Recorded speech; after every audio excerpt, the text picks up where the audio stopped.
Welcome to my lab. So in this lab, we're going to investigate the diffusion in the various cell sizes.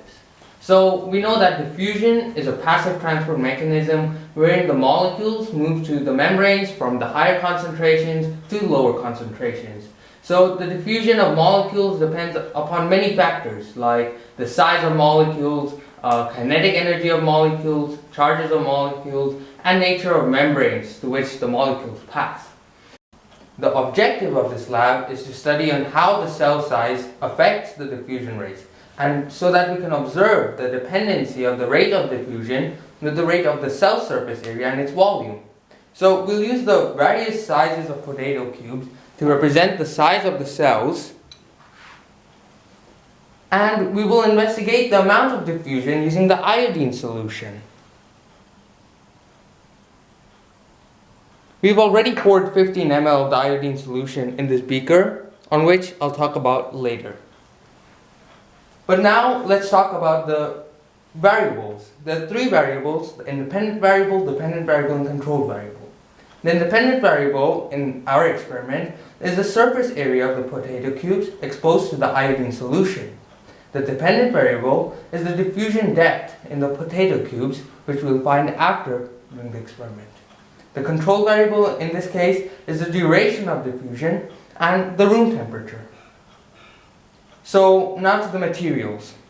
As said earlier, these are the potato cubes which have been cut from the raw potato. We have our kitchen knife which we used to cut these potato cubes. We have our forceps which we'll use to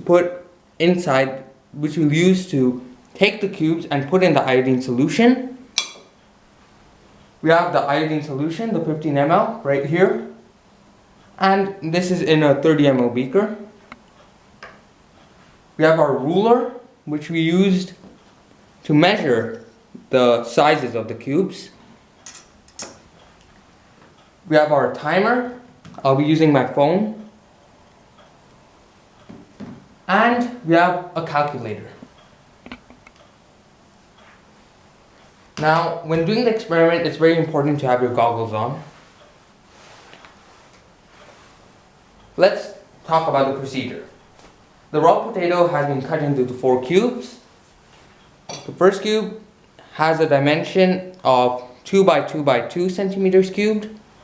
The second cube has the dimensions of 1.5 times 1.5 times 1.5 centimeters cubed. The third cube has dimensions 1 times 1 times 1 centimeter cube, and the fourth cube has dimensions of 0.5 times 0.5 times 0.5 centimeters cubed. So the surface area and volume of each cube will be calculated and entered into a table where I will show my results after the experiment. So we've already filled the 15 ml of iodine solution in the 30 ml beaker.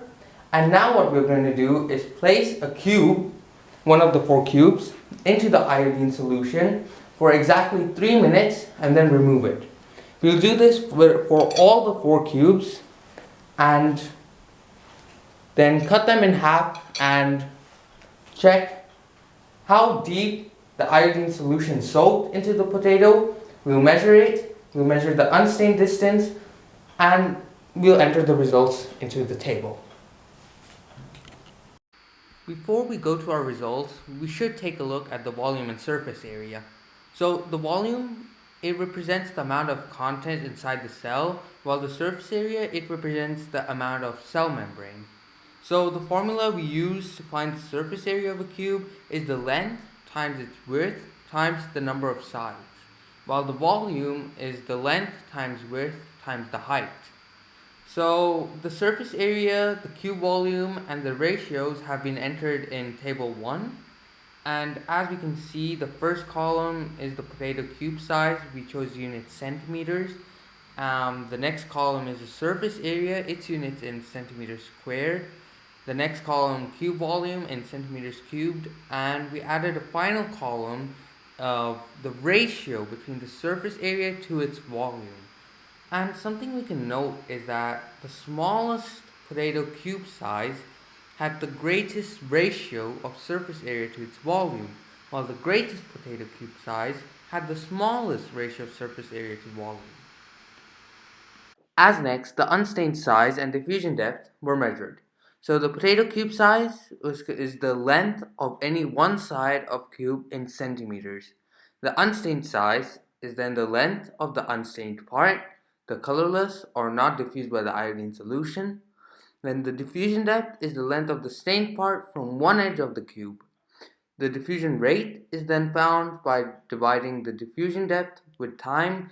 In our case, we took time every 3 minutes, and it's mentioned now in table 2, which we see right here.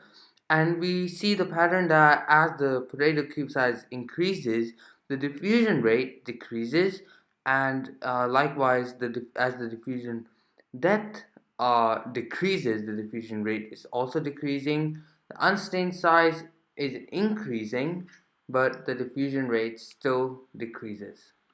Thereafter, the cube volumes. Volumes for unstained zone and percentage of the stained volume diffused with iodine are calculated in table 3. The volume of the cube that has not been penetrated by the iodine is determined. This undiffused volume is the inner cube in the center that has not yet changed color. So to determine the volume of this inner cube, the length of this inner cube is measured and multiplied by the width and height. Finally, the volume of the inner cube is then subtracted from the original volume of the cube, and volume of diffusion is determined. So by dividing this number by the original volume and multiplying it by 100, we find the percentage of diffused volume. So in the table, we see as the potato cube size increases, the percentage of stained volume diffused with iodine, and also in percentage, is decreasing. And likewise, we see that in the total cube volume, as the total cube volume is increasing, the percentage of stained volume decreases. Unstained volume, as the unstained volume increases, the percentage of stained volume also decreases. Now to the analysis and conclusion. As the size of the potato cube increases, so does the volume and the surface area. But the volume increases by a greater factor than the surface area. So when the cube doubles from a length of 1 centimeters to a length of 2 centimeters, the surface area increased by a factor of 4, going from 6 centimeters cubed to 24 centimeters cubed. The volume increases by a factor of 8, increasing from 1 centimeters cubed to 8 centimeters cubed. So the ratio of area and volume, they're directly proportional to the diffusion rate as we see here in table 4. For the bigger ratio, the diffusion rate is higher, hence the smaller cube has a higher diffusion rate. So from the observed data of table 2, a graph of the diffusion rate can be drawn for the different ratios of area and volume. Okay, so to the graph. The graph 1 shows that the bigger the ratio of volume and area gets, so does the diffusion rate increase, but not linearly. So this implies that as the size of the cube gets bigger, the time it takes for the additional diffusion to take place also increases, but not in a linear fashion. So this implies that if the cube dimensions are doubled, the time it takes for the complete diffusion is more than doubled. Likewise, when the potato size is tripled, the time to diffuse is more than tripled. Another graph of percentage of diffused volume is drawn for different cube sizes in the graph 2, right here. So it is observed in graph 2 that the percentage of diffused volume is higher for smaller cubes. Hence, it implies that the diffusion is efficient in smaller cells as compared to the larger cells.